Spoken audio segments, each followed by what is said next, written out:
যে শুধু জেলা পরিষদের চেয়ারম্যান না, জেলা পরিষদটাই যখন যে রাজনৈতিক দল ক্ষমতায় আসে সেই রাজনৈতিক দলের অনুসারী গোটিগত লোককে নিয়েই জেলা পরিষদ গঠিত হয়।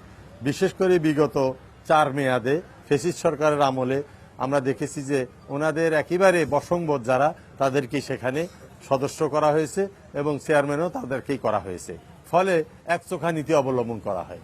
মোহাম্মদ ওয়াটার ট্যাঙ্ক, যা পানিকে রাখে শতভাগ বিশুদ্ধ। এন মোহাম্মদ ওয়াটার ট্যাঙ্ক, বিশুদ্ধ পানির ব্যাংক। দ্বিতীয় যেটা বলবো, একটা স্থানীয় সরকার পরিষদ আইন যেটা আর কি 1989-এ এটা মূলত পাশ হয়েছে এবং এর আগে 86 সালে কিন্তু আমাদের এই প্রক্রিয়াটা শুরু হয়। কিন্তু এই 89 সাল থেকে এই বিগত এতগুলা বছর কোনোবার কিন্তু আর দ্বিতীয়বার নির্বাচন হয়নি। একবারই নির্বাচন হয়েছে, যেমনই হোক একটা নির্বাচন হয়েছে। তারা 1 মেয়াদেরও কিছু বেশি সময় ছিল, তারপর থেকে অনির্বাচিত লোকজন দায়িত্ব পালন